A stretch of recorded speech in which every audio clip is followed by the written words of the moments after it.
Hello, everyone. It is Monday, April 20th.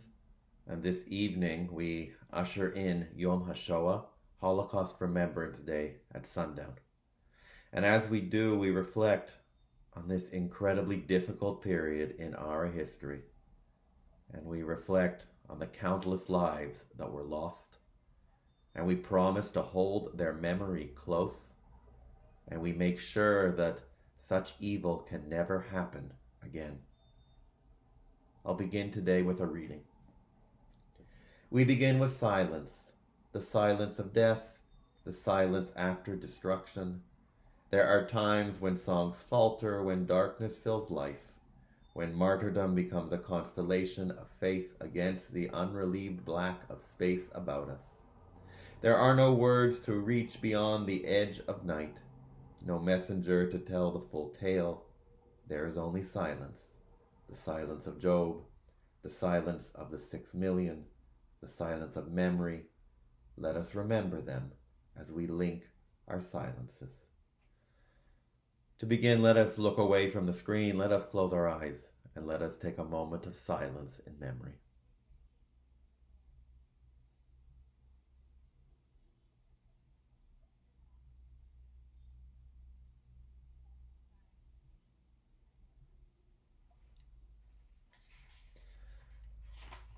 I'll continue as I light a formal memorial candle.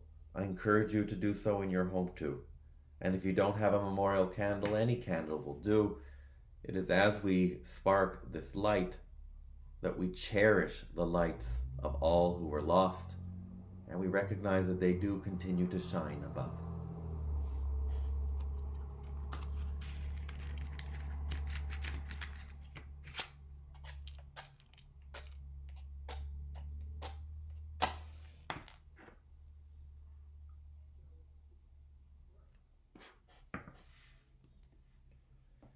We kindle these lights in memory of the 6 million Jews murdered by the Nazis and their collaborators. May the memory of the righteous be for a blessing. Zichronam livracha. At this time of year, my thoughts often turn to Poland. I had the opportunity in recent time to go on the March of the Living, for 2 years in fact. And as I did so, it was on this day that I marched from Birkenau to Auschwitz.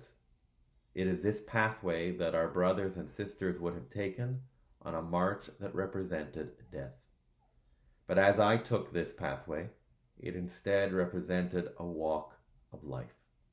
I joined 10,000 young people and young at heart from all around the world, Jewish people and beyond, on this important road, on this important march that affirmed life, that affirmed that we would hold our head high, that we would be resilient, and that we would be strong. I hold my memory of going on this march close at this time.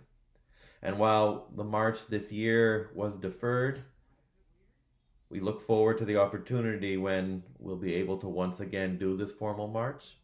And today we do so symbolically in our own homes. As we reside in our homes, I want to turn now to a poem by Primo Levi that speaks to the values that we fill inside our homes, that reminds us of the great importance we have to ensure that our homes are filled with love and blessing. You who live secure in your warm houses, who return at evening to find hot food and friendly faces, consider whether this is a man who labors in the mud, who knows no peace, who fights for a crust of bread, who dies at a yes or a no. Consider whether this is a woman without hair or name, with no more strength to remember, eyes empty and womb cold as a frog in winter.